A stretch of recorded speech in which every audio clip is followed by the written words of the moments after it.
So today's video, we're going to be working on a Bolens BL160 25cc. Of course, it's a weed eater. And the story behind this one was that they had it a couple of years ago. Didn't run right, so not sure if it just was not an adjustment from factory. And it sat for 3 years. As a result, for sitting for 3 years, the fuel is kind of gone a little varnishy on it, which you can smell it. So we're going to have to drain that out. So the plan of attack and what we're going to do is check for spark, make sure it has compression, drain the fuel, new fuel lines, a fuel filter, probably see if we could take apart and clean the carb and see if it fires right up.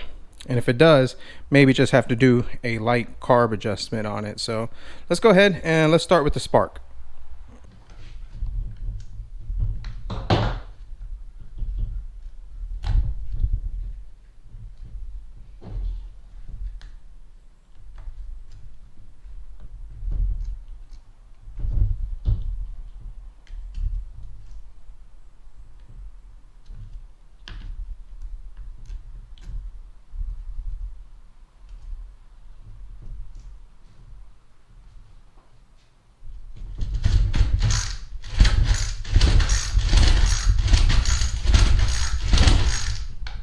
So it has spark.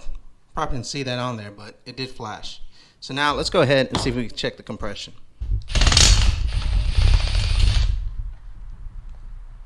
So now the spark plug is wet from pulling the string. So we'll have to clean that up. And the fuel does feel kind of gummy on it. So other than that, the spark plug looks pretty good. I don't know if it's an original, but we'll just see if it works and we'll try it. Now for compression, what I typically do is I just kind of put my finger on it and just see how strong it feels. Because sometimes that's the best way to do it, I have found.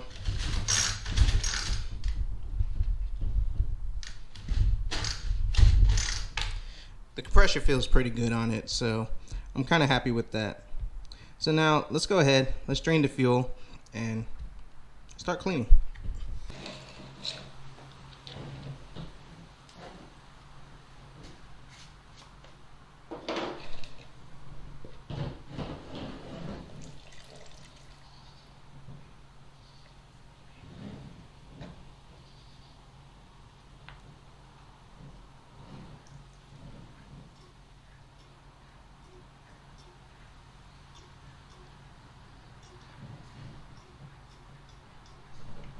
Yep, that's definitely not too good, so good thing we emptied it out. Considering the way the spark plug feels, I do feel that I probably need to take apart the carburetor and just give it a cleaning, so let's do that. So let's remove the cover. It looks like it has a screw right over here that somebody may have added after the fact.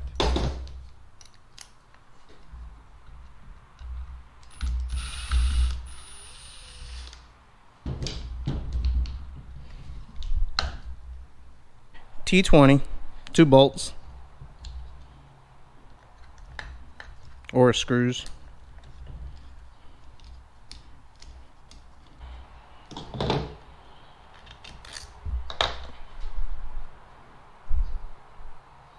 just go ahead and take off this throttle cable. I got the 2 fuel lines, which they're actually leaking a little bit. Of course, that one broke, but for the most part, this carburetor should just pop right out like that. Now, always be careful. Try to preserve the gaskets because they really don't go bad, and I've been reusing them lately. So this one just kind of has like an O-ring type gasket, so we're just going to put this over here to the side. Throttle plate feels pretty good, and I'm pretty sure opening this up, we could kind of save all these gaskets and clean this up and give this the best chance. It is a original carburetor. It's a Walbro. The model is, I think it's WT973. It's kind of hard to see. All right, let's take out the gas can. I really want to rinse that out, get out that fuel filter, and put some new fuel lines. 2 more T20s. And I will say, working on this is a lot easier compared to some of the other ones I've worked on. Very simple. This should just slide out, which it does. It's a very small tank, but we could get the fuel lines out, put a fresh filter, and that way this thing will have the best chance of starting and running decent.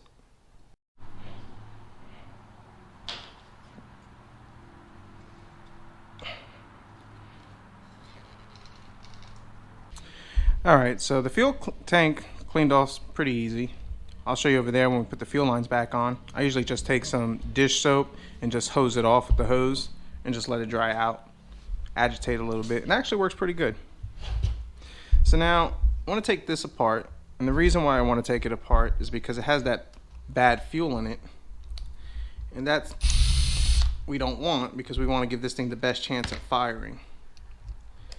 I have found that by being very careful and removing these carefully,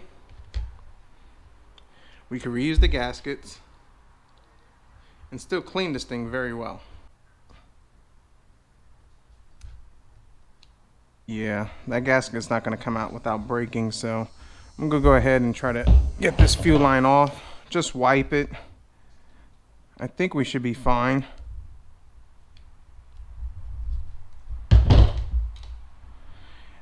And that way we can at least start it up. I'll double check the other side over here, which typically has the diaphragm, and that's where the jet and the needle seats. So this part looks good. I'm not going to try to take out the gasket. I'll clean up this fuel line, wipe this down, and then we'll check out this part. So now going back to this piece over here, I didn't realize it, but this is actually a little, I guess, a button part of the diaphragm for the bowl over here. So I took it out. This was clogged a little bit. I was able to spray some spray in there, and now we get fuel or air that goes from here to here. So at least that's not blocked. Try not to get these rubber pieces contaminated with the cleaners. Take off this piece, definitely clean, and make sure that that's good there. All the other passages are good. I ran cleaner through it.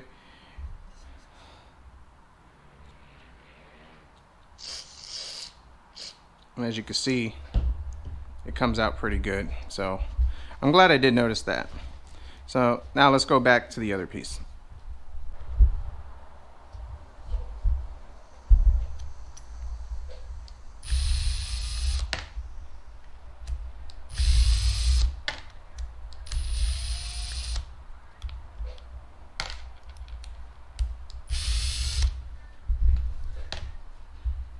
Four bolts are removed.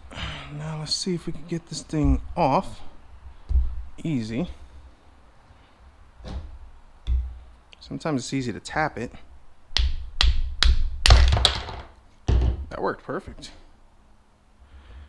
Alright. Other than varnish and gummy, this doesn't actually look too bad.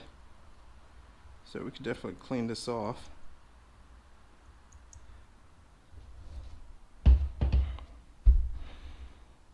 This, I'm not going to take it off. Well, maybe it'll come off easy.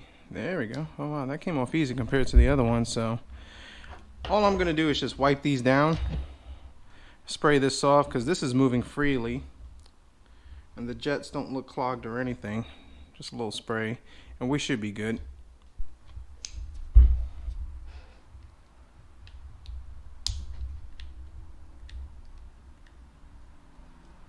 Now when you take this apart, always be mindful of the spring, because that spring could pop out. It's very important to have it.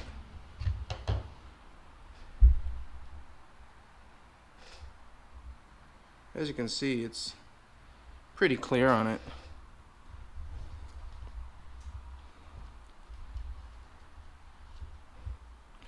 I take these pins and I just kind of go through this and just make sure there's nothing stuck.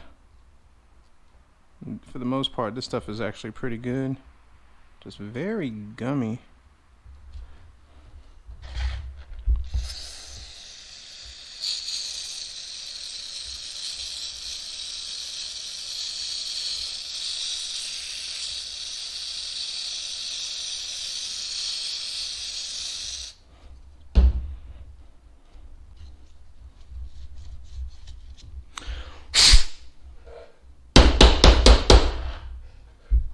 Sometimes too, if you're not going to put this in an ultrasonic cleaner or really do a heavy clean, just tap it, and that way any crap that's inside there comes out. I'm able to blow freely through this port over here, so that tells me nothing is clogged. Now I just want to take the needle and just kind of clean it up real good. If you got that gum stuff on it, then it will stick. This one wasn't sticking, but it is still kind of feeling sticky on it, so just kind of wipe it real good. Check the seat, see if it comes out easily, which it does. Before it just kind of slid out, so it's probably good that we cleaned it. Same thing with these pieces over here for it, just wipe them off. They kind of sat in the excess cleaner, so they mostly cleaned themselves off. So now the fun part, which I hate doing the most, is putting these back together. The rod goes through the holder.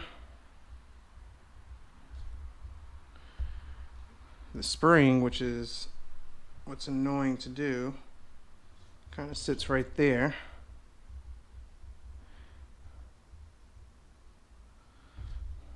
Put your seat, well, your needle on this holder, and if you gently kind of work this, you could usually just do this in one shot. It's actually the first time I've actually been able to do it. Hold it down, kind of get your screw set in place. Use your screwdriver, because you let it go, that spring will fly up. You may never see it, and then you have to deal with this headache again.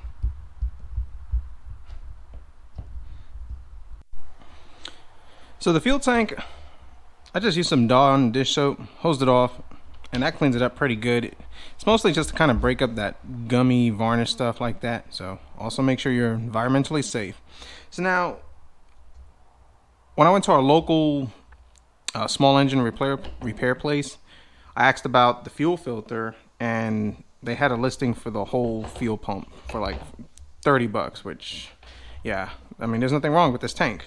And the fuel filter, I mean, you can use any typical weighted one, which I have one over here, which will be fine.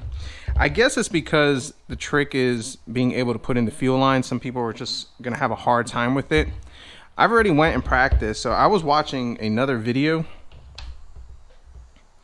and what I saw they did was they actually took the fuel line and they actually cut it in an angle.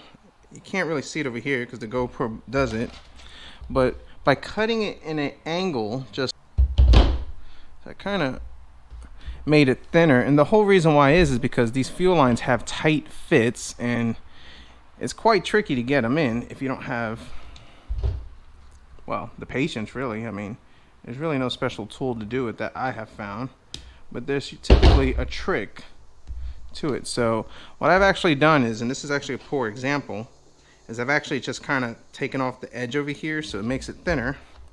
This is going to be my return line, and what I can do now is kind of push it through, which that part's actually going in easier, and just kind of squeeze it back and forth, and then eventually it kind of works itself in place.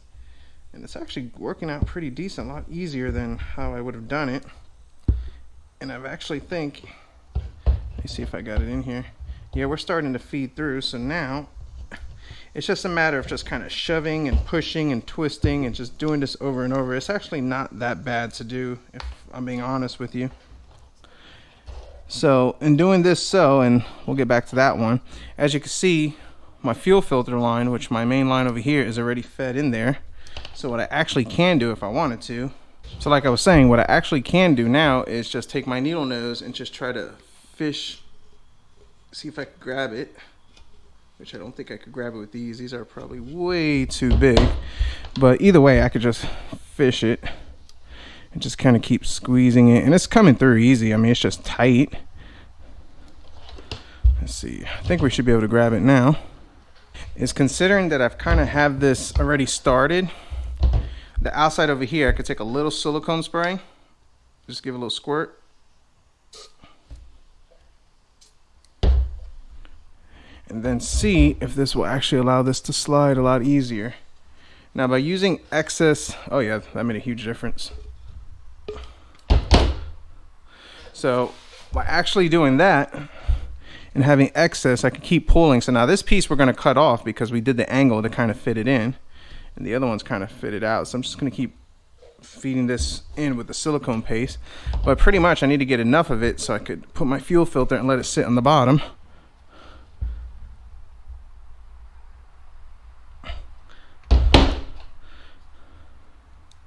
Now I have heard of people just going ahead and drilling these out. I don't recommend it. I really don't.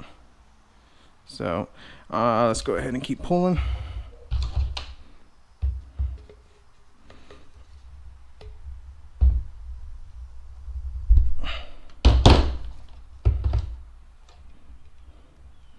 And now what I want to do is see how far this line goes down, which actually we've already hit the bottom, so I can actually go ahead and trim it. So let's do that. And believe it or not, these lines are actually pretty resilient that I have found. So they don't tend to really break unless they just get brittle from the chemical reactions. Alright, so let's go ahead, let's pop this in. Now it came with this gasket, which is still pretty good. I like these rubber rings. As long as they're still plishy, they still be good. That kind of sits in a groove.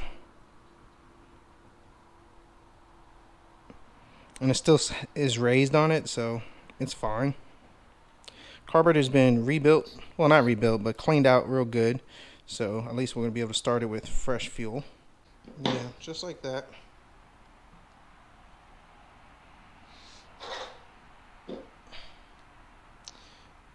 This is the choke plate, or carburetor plate, however you want to call it. I'm going to reuse the filter because it's still good and there's nothing wrong with it. And I'm actually going to re-put in this screw because I guess the cover that holds this or whatever kept this door from popping out kind of broke. So now for the fuel tank. So you can see we have a return line over here. It usually has like a fitting right over there. I guess that's to kind of help make it tight, but because these lines are thicker, it still is a tight seal, a lot tighter than before. So you don't have to reuse it if your lines are thicker. So now your small line, your return line actually goes into the bulb, the primer bulb, and your fuel filter line, which should be sitting all the way at the bottom, goes into your main jet on the carburetor. Just want to cut it enough. I always give them a little extra. You don't want to make it too short for the simple fact of it can kink. I don't have a kink over here, and maybe once this thing is running, I'll go ahead and trim it to the right size.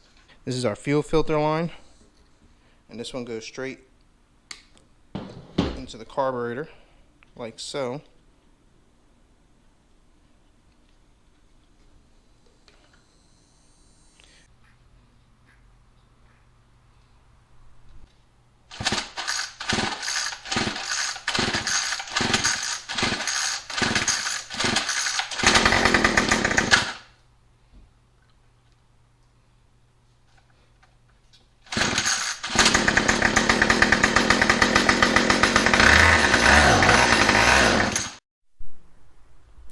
Okay, so after trying to tinker with it and just figuring out what's going on, it's actually leaking a significant amount of fuel from the carburetor.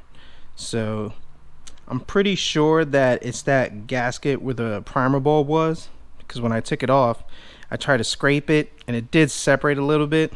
I thought I could get away with it, but obviously not.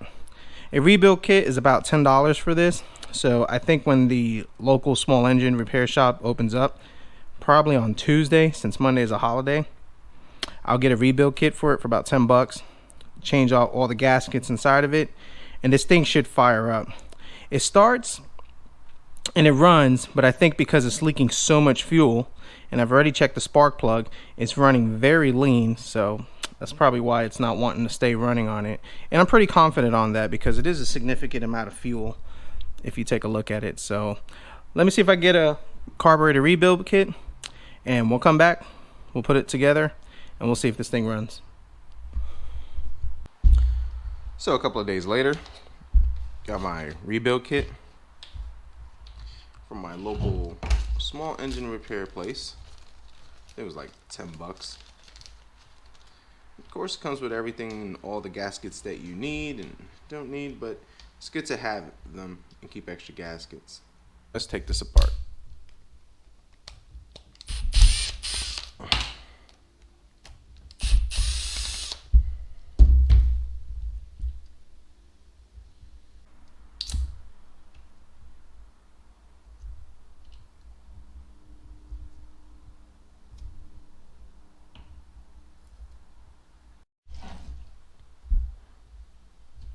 The gasket was a little tricky to come off, so I just went ahead and took a little wire brush, and I was able to break it out pretty easy. So now we're going to put our new piece in.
So the weed eater works perfect. I wish I could give a demonstration of it in action, but I've already cut my grass this weekend, so I don't really have anything to weed eat with it, but that's fine. So a few things I just want to kind of summarize on it. The first thing was I put it together and it wouldn't start because it just kept on pouring out fuel. Well, I initially thought it was that gasket that we had replaced, but in fact it wasn't the gasket. I started looking, started messing with it, and it was actually my fuel lines. I don't know how well the camera picks this up, but these are my fuel lines from that I have bought from Amazon when I got a rebuild kit. And I'd used these and they felt fine, but even though they claim to be the same size as these fuel lines, which is the ones a better quality I bought from my local small engine repair store, the inside diameter is actually a lot bigger. So what was happening was it was actually leaking fuel from here, but in the process it was also sucking in air every time I would hit the primer bowl, and now you have air in the system.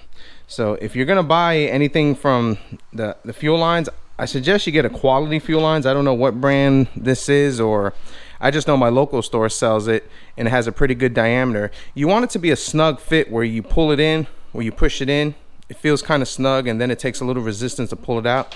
This went in, but it was sliding too much in and out, so just trying to give you something on that. The other thing, which I forgot to record off camera, I fired it up, it ran, and every time we gave it gas, it kept on bogging. And I'm gonna do an in-depth video on carb tuning on one of these because it's a lot easier. So on this Bolens BL160, just kind of give you a brief synopsis of it. You have your two adjustments over here, and they use the Pac-Man screwdriver. The one on the left is the high speed, the one on the right is the idle. And what I did was I just let it idle, and then I would just blip this with one hand, just give it a little blips just to kind of rev it, and it would bog down. And I would do that while carefully turning it until I was able to find where it was happy and would rev high. And then the minute that I would find max rev, I would just give it a slight turn back, and that was good. And then the idle on this was too high, so we just had to turn it down a smidge, which is the one on the right. So I'll do a more in-depth guide on that. So actually, the only thing that was actually wrong with this weed eater was fuel lines, which were only like $2, and I actually didn't need the rebuild kit, but live and learn, I guess. Learning new things as we go. So I would say for this one, we're into it. If I take away the fact that I missed the fuel lines, we're only into this maybe $2 for the fuel lines that we needed. But if you want to account for the fuel lines, $10 for the rebuild kit, but I could repurpose it for another weed eater or small engine. So hope you guys enjoyed the video. Thanks for watching.